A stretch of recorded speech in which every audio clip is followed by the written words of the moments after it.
మాటలు మనము చదువుకుందాం. మరి దేవుని యొక్క లేఖనముల నుండి లూకాసు వార్త 2వ అధ్యాయము 14వ వచనాన్ని మనం చదివితే, సర్వోన్నతమైనటువంటి స్థలములలో దేవునికి మహిమయు, ఆయనకిష్టులైనటువంటి మనుషులకు భూమి మీద సమాధానము అని చెప్పి ఇక్కడ వ్రాయబడి ఉన్నది. దేవుని యొక్క సన్నిధిలో దేవునికి ఇష్టమైనటువంటి మనుషులకు భూమి మీద సమాధానం అంట. సమాధానము అనేసి అంటే, సమాధానము లేనటువంటి మన బ్రతుకులకు సమాధానం కావాలి అనేసి అంటే, దేవుడు ఎవరికి సమాధానం కలిగజేస్తాడు అని చెప్పి మనం ఆలోచన చేస్తే, ఎవరికి సంతోషము అనేసి అంటే, ఈరోజు ఎవరిని అడిగినా కానీ నేను చాలా సంతోషంగా ఉన్నానండి అంటారు. రేపొద్దున అడిగితే ఏం సంతోషం అండి, పండక్కి అప్పులు చేసేసి అప్పులతో పీకించుకుంటున్నాం, సంతోషం లేదు ఏమీ లేదండి అంటారు. అంతేనండి. ఇక్కడ అంటూ ఉన్నాడు కదా, దేవుడు మనకి సంతోషాన్ని ఇస్తానంటున్నాడు. ఎలాగో తెలుసండి, తన ప్రజలైనటువంటి వారికి సమాధానం ఇస్తాను అనేసి అన్నాడు. ఎలాంటి సమాధానము అనేసి అంటే, ఒకరోజు ఉండి ఒకరోజు పోయేటువంటి సంతోషం కాదు. కానీ ఇక్కడ అంటూ ఉన్నాడు, తన్నును ఎందరు అంగీకరించరో వారందరికీ కూడా దేవుడు సంతోషాన్ని ఇస్తానంటున్నాడండి. దేవునికి మహిమ కలుగును గాక. హల్లెలూయా. ఆయన అంటూ ఉన్నాడు కదా, మరి దేవునిని ఎవరైతే అంగీకరిస్తారో వారికి భూమి మీద సమాధానం అంట. ఎలాంటి సమాధానము అనేసి అంటే అంటున్నాడు, తనను ఎందరు అంగీకరించరో వారు అనగా తన నామమందు విశ్వాసం ఉంచు వారికి దేవుని పిల్లలగుటకు ఆయన అధికారము అనుగ్రహించెను. దేవుని పిల్లలుగా మనం మార్చబడిన తర్వాత మన జీవితంలో సంతోషమే సంతోషం. ఏంటండి, మీరు మాట్లాడుకుంటే నేను యేసు నామములో ఈ వాక్యాన్ని ముగిస్తున్నాను ఆమేనని చెప్పేసి 2 నిమిషాలు ముగించేస్తా. నాకు ఎక్కడన్నా కొద్దిగా డిస్టర్బెన్స్ కనబడితే వెంటనే ముగించేస్తా, సరేనా? మీరు ఆకలి అవుతుంది అన్నప్పుడు పక్కలతో మాట్లాడండి, నాకు వినబడేటట్టు, లేదా నాకు కనబడేట్టుగా మాట్లాడితే వెంటనే ఈ వాక్యాన్ని దేవుడు దీవించను గాక అంట. లేకపోతే అమ్మగారు 5 వరకు వాక్యం చెప్తూనే ఉంటారు కనుక ఆకలి అయినటువంటి వాళ్ళు పక్కన వాళ్ళకి కెలిగేయండి, పక్క వాళ్ళని గిల్లేయండి. అప్పుడైనా కానీ మాట్లాడినటువంటి వాళ్ళు బా ఏంటి అటుగిల్లో అనేసి ఆ విధంగానే మాట్లాడతారు కదండి. ఆ విధంగా చేయండి. దేవుని స్తోత్రం చెబుదాం. హల్లెలూయా. ఇక్కడ అంటాడు కదా, తనను ఎందరు అంగీకరించరో వారందరికీ దేవుడు సంతోషాన్ని ఇస్తాడంటండి. ప్రభుని కలిగి ఉండటమే మన జీవితంలో సంతోషం. క్రిస్మస్ రోజునే సంతోషం, లేకపోతే కొత్త బట్టలు కట్టుకుంటే సంతోషం, ఇంట్లో పిండి వంటలు వండుకుంటే సంతోషం. ఈరోజు మా కోళ్ళు పెద్ద చేప ముక్కేసి అన్నం పెట్టింది. ఎంత సంతోషం అంటే చాలా సంతోషం వచ్చింది. ఆ సంతోషం ఎంతసేపు ఉంటుందండి, మళ్ళీ సాయంత్రం మళ్ళీ ఆకలి అవుతుంది, మళ్ళీ ఇంకో ఏదైనా కూరేసుకున్నప్పుడు ఇది మర్చిపోతాం కదండి. ఈ సంతోషం ఎలాంటిదంటే కొద్ది మాత్రమే మనల్ని సంతోష పెడతా ఉంటుంది. కానీ దేవుడిచ్చేటటువంటి సంతోషం ఎలాగుంటుందంటే, ఎలాగుంటుందండి, మన జీవితకాలం అంతా కూడా ప్రభు మనతో ఉంటే, మనలో ఉంటే, మన దగ్గర ఉంటే సంతోషమే సంతోషం. సంతోషం కలిగిన వారందరూ కూడా సంతోషంతోటి దేవునికి స్తోత్రం చెప్దాం. హల్లెలూయా. నిజంగా ఈ సంతోషాన్ని ఎన్ని డబ్బులు ఇచ్చినా కానీ ఎక్కడ కూడా మనకి దొరకదు, కొనలేం. మంచి మంచి వస్త్రాలు కావాలి అంటే పలానా చోట మంచి షాప్ ఉందండి, ఆ మంచి షాప్లో మంచి మంచి డ్రెస్సులోని ఇవ్వండి, మంచి మంచి నూతనమైనటువంటి డిజైన్తో కూడినటువంటి వచ్చినాయండి అంటే ఎంత దూరమైన వెళ్తాం, ప్రయాసపడతాం, తెచ్చుకుంటాం, దాన్ని చూసి చాలా సంతోషపడతాం కదండి. దేవుడు అంటున్నాడు, దేనికోసమో నువ్వు పరిగెడతాం కాదు, కానీ ఈ లోక సంబంధమైనటువంటి సంతోషం కొరకు నువ్వు పరిగెడతాము కాదు, కానీ దేవునిని కలిగి ఉండటమే నిజమైనటువంటి సంతోషం. అదే నిజమైనటువంటి క్రిస్మస్. ఏ మాసం అండి? దేవునిని కలిగి ఉండటమే మన జీవితంలో సంతోషం. దేవుని కలిగినటువంటి వారికి ప్రతిరోజు క్రిస్మసేనండి, అవునా కదా? దేవుడు మనతో ఉంటే, మనలో ఉంటే ప్రతిరోజు సంతోషమే. సంతోషము కలిగి దేవుని మహిమపరుస్తున్నటువంటి మనతో దేవుడు చెప్తున్నటువంటి మరొక మాట ఏంటంటే, ఎవరైతే వారి పాపములను దేవుని యొక్క సన్నిధిలో ఒప్పుకొని విడిచిపెడతారో అట్టి వారి యొక్క మనసులో కూడా సంతోషం అంటండి. పాపం మనలో దాచుకుని నేను సంతోషంగా ఉన్నానండి అనేసి అంటే సంతోషము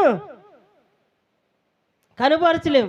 పాపం మనలో ఉండి నేను సంతోషంగా ఉన్నానండి అనేసి అంటే ఆ పాపమును విడిచిపెట్టకుండా నేను సంతోషంగా ఉన్నాను అంటే ఆ సంతోషము నిన్ను ఎంతసేపు కూడా సంతోషపెట్టలేదు కనుక దేవుడు అంటూ ఉన్నాడు, నీకు నిత్య ఆనందము సంతోషము కావాలి అనేసి అంటే పాపములను ఒప్పుకొని దేవుని యొక్క సన్నిధిలో విడిచిపెడితే నీకు దేవుడు సంతోషం ఇస్తానంటున్నాడండి. దేవునికి మహిమ కలుగును గాక.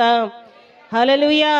దేవుని యొక్క పిల్లలమైనటువంటి మనము దేవుని యొక్క సన్నిధిలో మరి దేవుడు సెలవిస్తున్నటువంటి ఒక మాట మనము చదువుదాం. చూడండి, కీర్తన గ్రంథము 55వ అధ్యాయము, కీర్తన గ్రంథము 55వ అధ్యాయము 18వ వచనాన్ని చదువుదాం. 18వ వచనం, నా శత్రువులు అనేకులై ఉన్నారు, అయినను వారు నా మీదికి రాకుండానట్లు సమాధానం కలిగజేసి ఆయన నా ప్రాణమును విమోచించి ఉన్నాడు. దేవునికి మహిమ కలుగును గాక. హల్లెలూయా. ఇక్కడ అంటూ ఉన్నాడు కదా, నా శత్రువులు అనేకులు ఉన్నప్పటికీ కూడా వారు నా మీద పడకుండా నా మీదకి రాకుండా నాకు సమాధానం కలిగజేసి నా ప్రాణాన్ని విమోచించినటువంటి దేవుని యొక్క సన్నిధిలో నేను సంతోషముగా ఉన్నాను, సమాధానముగా ఉన్నాను అని చెప్పి దావీదు మాట్లాడుతూ ఉన్నాడండి. పాపాత్మురైనటువంటి స్త్రీ తన జీవితంలో సంతోషం లేదు, సమాధానం లేదు. ఆమె ప్రభు దగ్గరికి వచ్చింది, ప్రభు సన్నిధిలో ఆమె పాపాలు ఒప్పుకుంది. దేవుని యొక్క సన్నిధిలో ప్రభుని వేడుకున్న తర్వాత తన జీవితంలో ఎన్నడూ చూడనటువంటి గొప్ప సమాధానాన్ని, సంతోషాన్ని మరి పాపాత్మురాలైనటువంటి మరి స్త్రీ మరి చూడగలిగింది కనుక ఈరోజు నీలో ఉన్నటువంటి పాపములను విడిచిపెడితే దేవుడు నీ హృదయానికి సంతోషాన్ని ఇస్తానంటున్నాడండి. దేవునికి మహిమ కలుగును గాక. హల్లెలూయా. దొంగతనం చేసినటువంటి వాడిని, అరే నువ్వు సంతోషంగా ఉన్నవేరా అని అంటే అటు భయంతో నేను దొంగతనం చేశాను అనుకోకుండానే వాడు దొంగతనం చేసినట్టు ఎలా తెలిసిపోద్దండి? ఎలా తెలిసిపోద్ది? వాడు భయము వాడికి సమాధానం ఇవ్వట్లేదు కనుక వాడు వణికిపోతూ ఉంటాడు. సరైనటువంటి సమాధానం ఇవ్వడు కనుక వాడిలో సంతోషము ఉండదు, సమాధానం చెప్పగలిగినంత ధైర్యం కూడా తనలో ఉండదు కదండి. అయితే ఇక్కడ అంటూ ఉన్నాడు కదా, దేవుని పిల్లలమైనటువంటి మనమంట పాపములను ఒప్పుకొని దేవుని యొక్క సన్నిధిలో విడిచిపెడితే ఆ పాపాత్మురాలైనటువంటి స్త్రీ యొక్క పాపములు దేవుడు క్షమించినట్లు మరి నీలో ఉన్నటువంటి మరి సమాధానం లేనటువంటి స్థితి నుండి దేవుడు నీకు సమాధానం ఇవ్వటానికి ఆయన భూలోకానికి వచ్చి ఉన్నాడు కనుక ఆయన అంటున్నాడు తనకి ఇష్టలైనటువంటి వారికి సమాధానం అన్నాడండి. దేవునికి మహిమ కలుగును గాక. హల్లెలూయా. ఆయనకి ఇష్టలైనటువంటి వారికి సమాధానము అనేసి అంటే ఆ దేవుడు అంటూ ఉన్నాడు కదా, ఆయనకి ఇష్టలైనటువంటి వారు ఎవరు అని చెప్పి మనం ఆలోచన చేస్తే దేవుడు చెప్తూ ఉన్నాడు. కీర్తన గ్రంథము 16వ అధ్యాయము, కీర్తన గ్రంథము 16వ అధ్యాయము 3వ వచనంలో చక్కగా వ్రాసాడు. ఎవరు అసలు ఆయనకి ఇష్టలైనటువంటి వారు అనేసి అంటే భూమి మీద ఉన్న భక్తులే శ్రేష్ఠులు, వారు నాకు కేవలము ఇష్టలు. చప్పట్లు కొడుతూ దేవుని నామని మహిమపడదామండి. ఎవరంట దేవునికి ఇష్టలు? ఎవరండి? భూమి మీద ఉన్నటువంటి భక్తులు. నువ్వు దేవుని యందు భయము భక్తి కలిగి దేవుని ఆరాధించేటటువంటి బిడ్డవైతే దేవుడు నిన్ను చూచి దేవుడు ఇష్టపడతాడు.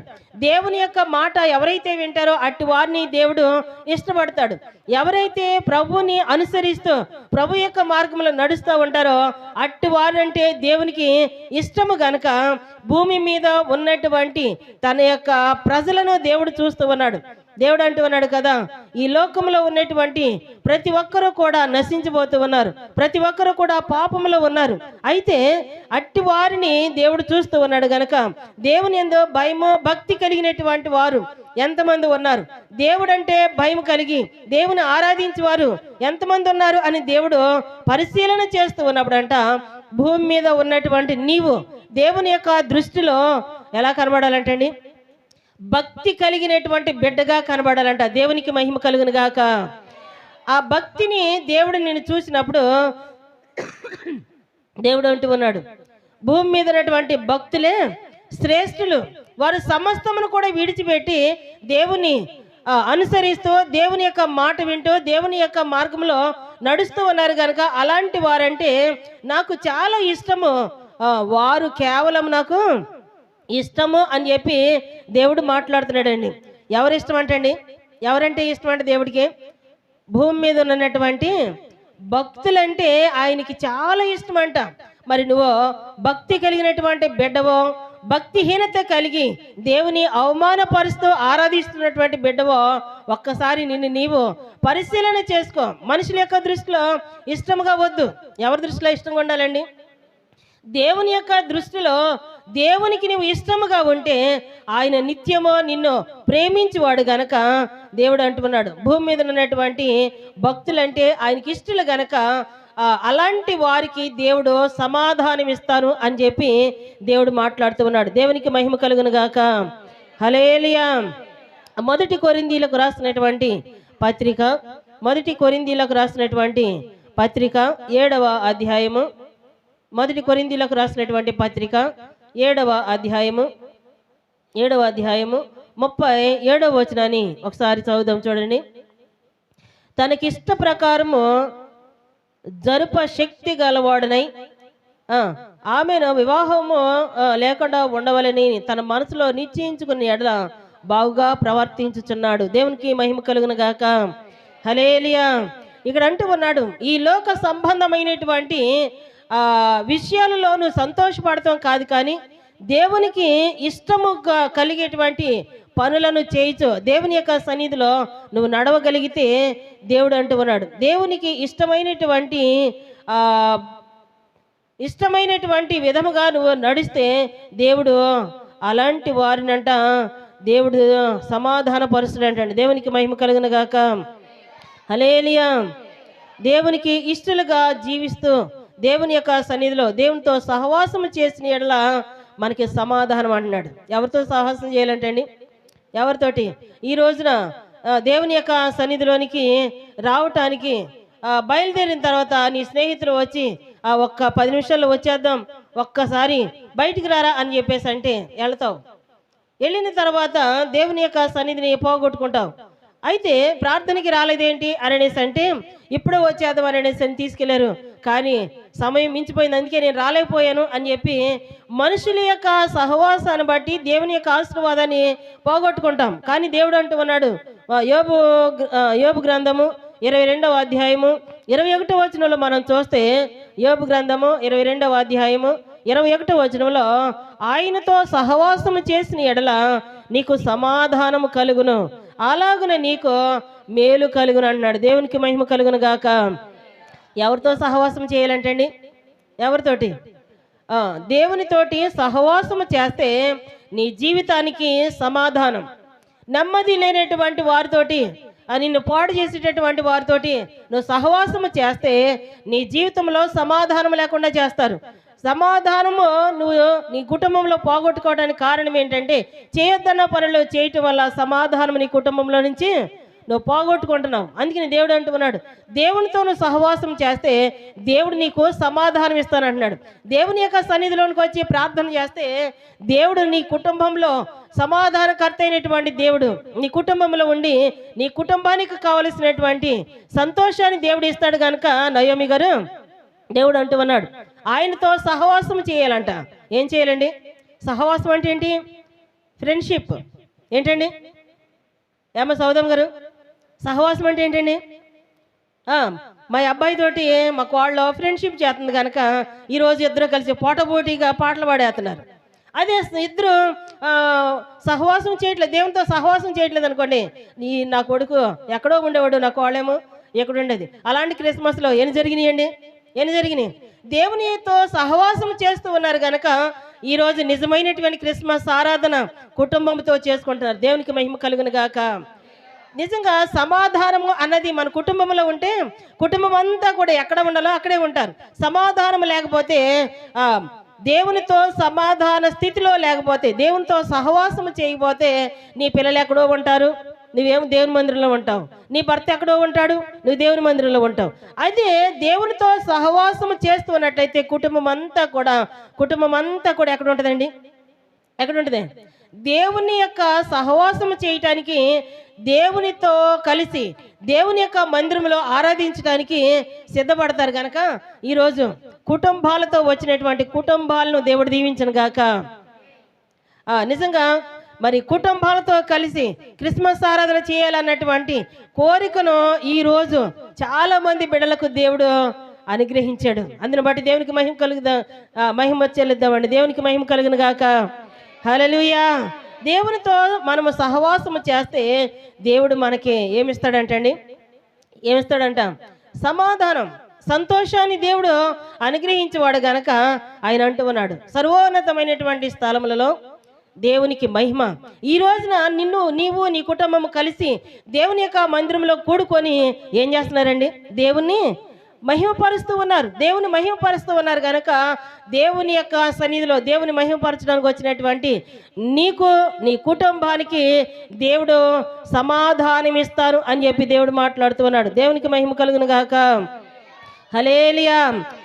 దేవుని సన్నిధిలోనంటండి ఆత్మానుసారమైనటువంటి మనస్సు కలిగి దేవునిని ఎవరైతే మరి అనుసరిస్తూ ఉంటారో, ఎవరైతే ఆత్మానుసారమైనటువంటి మనసు కలిగి ఉంటారో అటు వారికి దేవుడు సమాధానం ఇస్తానంటున్నాడండి. ఏ మనసు కలిగి ఉండాలంట? ఏ మనసు అండి? శరీరానుసారమైనటువంటి మనసు కలిగి ఉంటే సంతోషం ఉండదు. ఏ మనసు కలిగి ఉండాలంటండి? ఆత్మానుసారమైనటువంటి మనసు. చాలామందికి దేవుని యొక్క సన్నిధిలోనికి రావాలంటే ఈరోజు నాకు కొత్త బట్టలు లేవండి, అందుకే నేను ప్రార్థనకి రాను. ఈరోజు నా కుటుంబంలో నాకు కొన్ని కొదువులు ఉన్నాయి కనుక అందుకే నేను దేవుని సన్నిధికి వెళ్ళి ఆరాధన చేయను అనేసి అంటారు.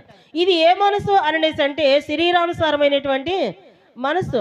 దేవుడు అంటూ ఉన్నాడు, ఆత్మానుసారమైనటువంటి మనసు కలిగి దేవుని సన్నిధిలోనికి వచ్చి దేవుని సన్నిధిలో ప్రార్థన చేయగలిగితే దేవుడు సమాధానం ఇస్తానంటున్నాడండి. దేవునికి మహిమ కలుగును గాక. హల్లెలూయా. ఆత్మ మూలముగా జన్మించినది ఆత్మ గనక దేవుని యొక్క వాక్యం వింటున్నప్పుడు ఉన్నా లేకపోయినా ఏంటండి? ఉన్నా లేకపోయినా కానీ దేవుని స్తుతించడం మాత్రం మానకూడదు. నేనున్న స్థితిలోనే సంతృప్తి కలిగించు, ఉన్నా లేకపోయినా తర్వాత ఏంటండి?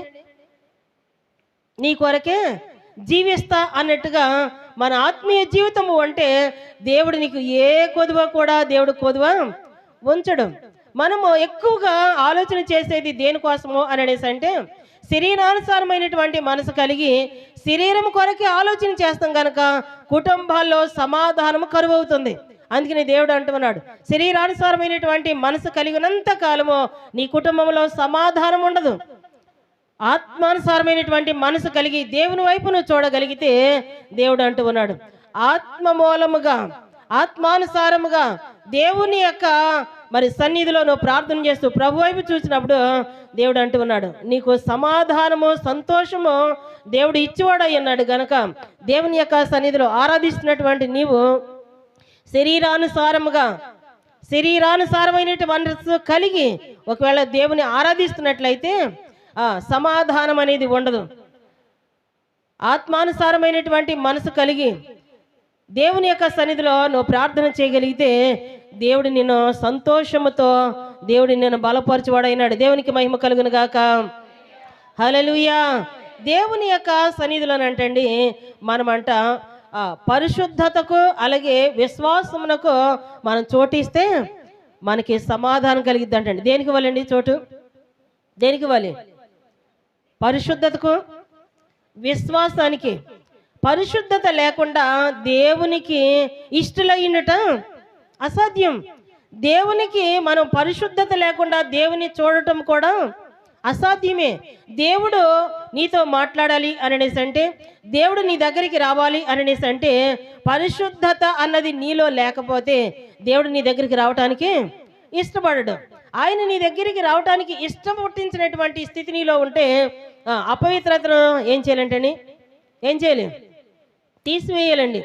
దుర్మార్గతను నీ ఇంటిలో నుంచి తీసివేయాలంట. అందుకని దేవుడు అంటూ ఉన్నాడు, దేవుని యొక్క సన్నిధిలో దేవునికి ఇష్టలుగా మనము కనబడాలి అనేసి అంటే ఎలా ఉండాలంటండి? పరిశుద్ధతగా ఉండాలంట. ఎలాగుండాలి? పరిశుద్ధతగా. మన ఇంటికి అడుక్కునబడి వచ్చాడు అనుకోండి, చింపురు బట్టలు వేసుకుని కంపు కొట్టుకుంటా మన ఇంటికి భిక్షానికి వచ్చాడు అనుకోండి, అయ్యా రండి వచ్చి మా డైనింగ్ టేబుల్ మీద భోంచేయండి అని చెప్పి ఎవరైనా పిలుస్తారండి? ఎవరైనా పిలుస్తారా? పిలవరు. ఎందుకు అనేసి అంటే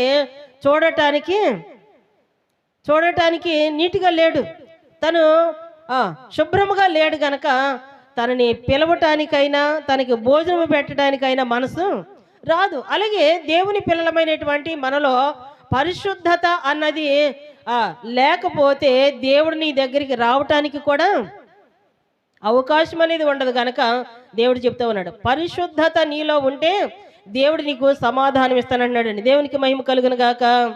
హల్లెలూయా. అన్ని విషయాలలో కూడా పరిశుద్ధముగా ఉండాలంటండి. ఎన్ని విషయాల్లో? తినే విషయంలోనైనా, త్రాగే విషయంలోనైనా, మాట్లాడే విషయంలోనైనా, చూసే విషయంలోనైనా, ప్రవర్తన విషయంలోనైనా, దేని విషయంలోనైనా కానీ ఎలాగుండాలంట? పరిశుద్ధతగా ఉండాలండి. ఒక మనిషిని మంచివాడు చెడ్డవాడు అని చెప్పి ఎలాగా మాట్లాడతారు అనేసి అంటే, ఎలా మాట్లాడతారండి? నువ్వు మంచి పనులు చేస్తే మంచివాడు అనేసి అంటారు, చెడ్డ పనులు చేస్తే చెడ్డవాడు అనేసి అంటారు. అంతేనండి. మరి దేవుని యొక్క సన్నిధిలో ఉన్నటువంటి మనం, మన యొక్క ప్రవర్తన, మన యొక్క జీవితము దేవుని యొక్క దృష్టిలో పరిశుద్ధతగా లేకపోతే నీవు అపవిత్రుడివే. అలాంటప్పుడు దేవుడు నీకు సమాధానము ఇవ్వడు. అందుకని దేవుడు అంటూ ఉన్నాడు, నీలో ఉన్నటువంటి అపవిత్రతను దేవుడు తీసివేయటానికే ఆయన భూలోకానికి వచ్చినాడు గనక, నీలో ఉన్నటువంటి పాపములను పరిహరించటానికి మరి దేవుడు వచ్చినాడు గనక, ఈరోజు దేవుని యొక్క వాక్యం వింటున్నటువంటి నీవు ఒకవేళ పరిశుద్ధత లేకపోతే, ఏ అపవిత్రత అయితే నీలో ఉన్నదో దేవుని యొక్క సన్నిధిలో నువ్వు ఒప్పుకుంటే దేవుడు నీ ప్రతి పాపమును దేవుడు తీసివేయవాడైనాడు. దేవునికి మహిమ కలుగును గాక. హల్లెలూయా. అసలు యేసుక్రీస్తు భూలోకానికి ఎందుకు వచ్చాడు అనేసి అంటే, మత్తయి సువార్త మొదటి అధ్యాయము 21వ వచనాన్ని చదువుకుందామండి. మత్తయి సువార్త మొదటి అధ్యాయము 21వ వచనం. ఆమె ఒక కుమారుని కనును, తన ప్రజలను వారి పాపముల నుండి ఆయనే రక్షించును గనుక ఆయనకు యేసు అనే పేరు పెట్టుదువు అని. చప్పట్లు కొడుతూ దేవుని నామాన్ని మహిమపడదామండి. ఇక్కడ అంటూ ఉన్నాడు, అసలు యేసు క్రీస్తు భూలోకానికి ఎందుకు రావాల్సి వచ్చింది అనేసి అంటే, పాపముల నుండి మనల్ని రక్షించటానికి ఆయన భూలోకానికి వచ్చాడంటండి. దేవునికి మహిమ కలుగును గాక. ఆయన భూలోకానికి రాకపోతే మనము ఏ స్థితిలో ఉండేవాళ్ళమో మనకే తెలీదు. దేవుడు పరలోకాన్ని విడిచిపెట్టి, పరలోక వైభవాన్ని విడిచిపెట్టి ఈ భూలోకానికి వచ్చి దేవుడు నీ కోసం నా కోసం మనల్ని రక్షించుకోవడానికి ఆయన ప్రాణత్యాగము చేసి నిన్ను బ్రతికించటానికి, నిన్ను రక్షించటానికి, నీ పాపములను పరిహరించటానికి ఆయన తన రక్తమిచ్చి, తన ప్రాణమిచ్చి నిన్ను నన్ను రక్షించడమే కాదు కానీ తన రక్తమిచ్చి, తన ప్రాణమిచ్చి మనలను కొనుక్కున్నాడండి. దేవునికి మహిమ కలుగును గాక. హల్లెలూయా. హల్లెలూయా. నశించుచున్నటువంటి ఆత్మలో దేవుడు చూచి సహించలేక, నేనే స్వయంగా వెళ్ళి నా రక్తం ఇచ్చి, నా ప్రాణం ఇచ్చి, నా ప్రజలను నేను విమోచించాలి అని చెప్పి దేవుడు పసుబాలుడుగా భూలోకానికి వచ్చి ఉన్నాడు. Hallelujah. Happy happy Christmas. Happy merry Christmas. Merry merry Christmas. Happy happy Christmas. Hallelujah. మంచిదండి. దేవుడు ఎందుకు వచ్చాడు అనేసి అంటే, నిన్ను నన్ను రక్షించటానికి, శాంతిని సమాధానాన్ని ఇవ్వటానికి, పరలోకమును విడిచిపెట్టి భూలోకానికి వచ్చినటువంటి యేసయ్య ఒకానొక దినాన ఒక ఇంటికి వెళ్ళాడంట. ఇంటికి వెళితే ఆ ఇంటిలోనికి వెళ్ళినప్పుడు చాలా మంది అనుకుంటున్నారంట, బాబు లోనికి రారా, లోనికి రా, ఏమనుకుంటున్నారు అనేసి అంటే, ఈ పాపి అయిన మనిషిని యొద్ద బస చేయ వెళ్ళను అని చాలా సణుగుకుంటున్నారంట. యేసు ప్రభు ఒక పాపి ఇంటికి వెళ్ళాడంట. చూస్తున్నటువంటి వారు ఏమనుకుంటున్నారంట అండి? సణుక్కుంటున్నారంట. వీడు ఎలాంటి వాడు? పాపి. వీడు మంచివాడు కాదు, వీడు దుర్మార్గుడు, వీడు అనేకులను బాధ పెట్టేటువంటి వాడు, వీడు ఇలాంటి జీవితం కలిగినటువంటి వాడు అని చెప్పి దేవుడికి తెలిసి కూడా ఆ ఇంటికి ఎందుకు వెళ్ళాడు అని చెప్పి సణుక్కుంటున్నారంటండి. అయితే ప్రభు అన్నాడు, నేను నశించిన దానిని వెదకి రక్షించటానికి వచ్చి ఉన్నాను గనక ఈ పాపి నశించబోవటం నాకు ఇష్టం లేక ఈ ఇంటిలోనికి నేను వచ్చాను గనక ఇతడును అబ్రహాము కుమారుడే అన్నాడు. చప్పట్లు కొడుతూ దేవుని నామాన్ని మహిమపర్దామండి. ఈరోజు దేవుని యొక్క వాక్యం వింటున్నటువంటి నీవు, దేవుని యొక్క సన్నిధికి వచ్చినటువంటి నీవు పాపి అయినా కానీ దేవుడు నిన్ను ఏమని చెప్తున్నాడు తెలుసండి? అబ్రహాము కుమారుడు అంటున్నాడు. దేవుని చేత ఆశీర్వదించబడినటువంటి బిడ్డవు అని చెప్పి దేవుడు నీతో మాట్లాడుతూ ఉన్నాడండి. ఎందుకు అనేసి అంటే ఈ ఇంటికి రక్షణ వచ్చిందంట. ఏ ఇంటికండి? ఏ ఇంటికి? ఏ ఇంటికి? నీకు రక్షణ కావాలి అనేసి అంటే నీ ఇంటిలో సమాధానం కావాలి, ప్రశాంతత కావాలి, నీ జీవితము సుఖ సంతోషాలతోటి ముందుకి సాగాలి అనేసి అంటే నీ ఇంటికి ఎవరు రావాలంటే అండి, బంధువులు రావటం గొప్ప కాదు, బంధువుల కొరకు నువ్వు ఖర్చు పెడతాం గొప్ప కాదు. నీ ఇంటికి క్రీస్తు వస్తే, ప్రభు అయినటువంటి యేసయ్య నీ ఇంటికి వస్తే నీ కుటుంబానికి రక్షణ వస్తుంది గనక నీ ఇంటికి ఎవరు రావాలని కోరుకోవాలండి? యేసయ్య నా ఇంటికి రావాయా ఏమని కోరుకోవాలండి? యేసయ్య నువ్వు మా ఇంటికి రండి అని చెప్పి మనము ప్రభుకి వెల్కమ్ చెప్పాలి. అంతేనండి. మన ఇంటికి ఒక చుట్టూ రావాలి అనేసి అంటే మా ఇంటికి రండి అని చెప్పి మనం పిలిస్తే వస్తారు.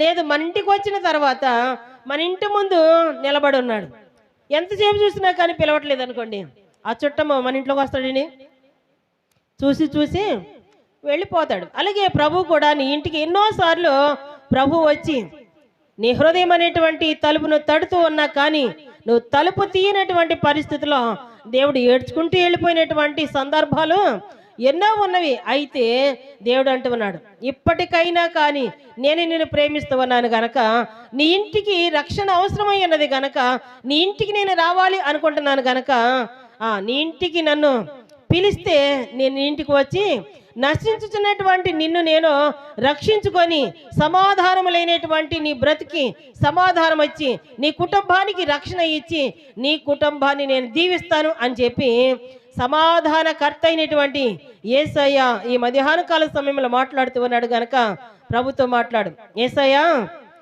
నా ఇంటిలోనికి రండి, నా హృదయంలోనికి రండి, నా జీవితంలోనికి రండి అని ప్రభుని నువ్వు ఆహ్వానించగలిగితే దేవుడు నీకు సమాధానం ఇస్తానన్నాడు. సమాధానమే కాదు కానీ దేవుని నీ జీవితాన్ని మార్చి నీ జీవితంలో దేవుని యొక్క కార్యములు ఎన్నో దేవుడు జరిగిస్తానని చెప్పి దేవుడు మాట్లాడుతూ ఉన్నాడు గనక సర్వోన్నతమైనటువంటి స్థలములలో దేవునికి మహిమ, ఆయనకి ఇష్టమైనటువంటి మనుషులకు భూమి మీద సమాధానం, ఈ భూమి మీద ఉన్నటువంటి నీకు సమాధానము దేవుడు ఇవ్వటానికి ఇష్టపడుతూ ఉన్నాడు గనక ఈ మధ్యాహ్న కాల సమయంలో ప్రభుని పిలుద్దామండి.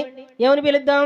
యేసయ్యా నా ఇంటికి రండి, యేసయ్యా నా హృదయంలోనికి రండి, యేసయ్యా నా జీవితంలో సమాధానం ఇవ్వండి అని చెప్పి దేవునితో మాట్లాడితే నీ జీవితంలో దేవుడు నిజమైనటువంటి క్రిస్మస్ సంతోషాన్ని దేవుడు నీకు అనుగ్రహిస్తాడు గనక మరి దేవుని సన్నిధిలో ఉన్నటువంటి మనం మోకరిద్దామండి, ప్రార్థన చేద్దాం.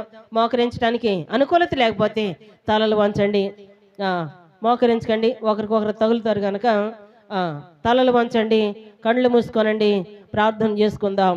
పరిశుద్ధుడైనటువంటి